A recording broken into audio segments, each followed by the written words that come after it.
You ready? My name's Jeff Clark, and I call this piece History. Behold, here is a mystery. You can delete your history. You're a click away from being free from a prying eye's ability to see that you're in slavery. Let's speak of explicit things explicitly. I'm talking about pornography. Consuming sexuality to feed lustful proclivities and corporate greed. Turns out sexual fantasy sells fantastically. And it isn't just the images we see, it could also be the books we read. 50 Shades of Grey seems black and white to me. And the best part is, these days, porn's free. And then you delete your history. But why does porn cry out, delete me? Because when a craving strikes, our conscience cries, forbidden fruit. Sex without context is broken and untrue. But the serpent lies in wait and lies to us. It's good for you. So we taste, it never satisfies, and realizing we're duped, it's time to hide again when God comes strolling through. From Eden on, we've hidden our wrongs. We hate to claim our shame. But looking back on covered tracks, the haunting fact remains. You can't delete your history. Though your toolbar is, you are not clean. And the naked eye may never see the chains that bind you secretly, but the hard drive of your memory cannot be purged conveniently.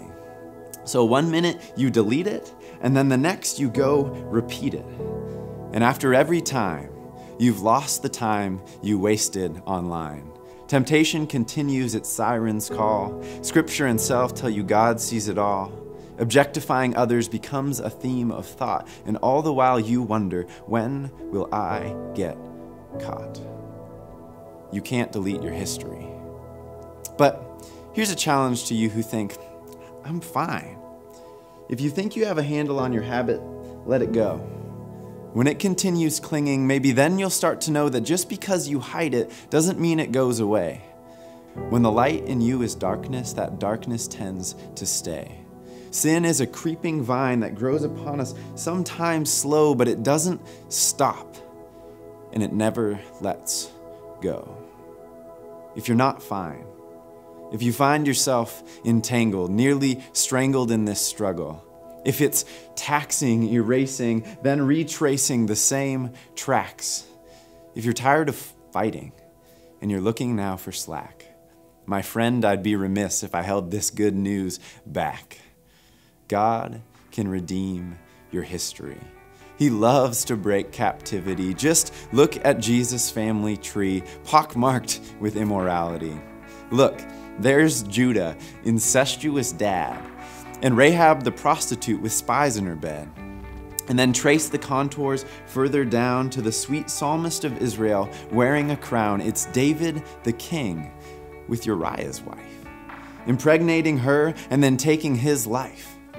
But from David's sin, a son was born. God wasn't done with him. There's poetry here. Don't miss it. Listen in.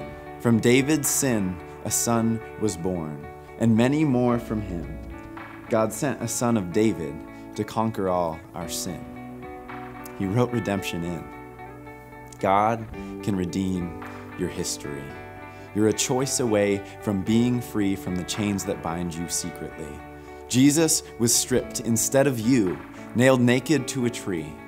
The punishment that porn deserves, he took that penalty. And then dead to sin, he rose to life and calls to you, to me. Abandon lust and know my love. Come and follow me. I make all things new, including you. I'm redeeming history. So stop your hiding. No more shame. Don't be a slave to sin. Just let his brilliance light your darkness. Dear friend, let Jesus in.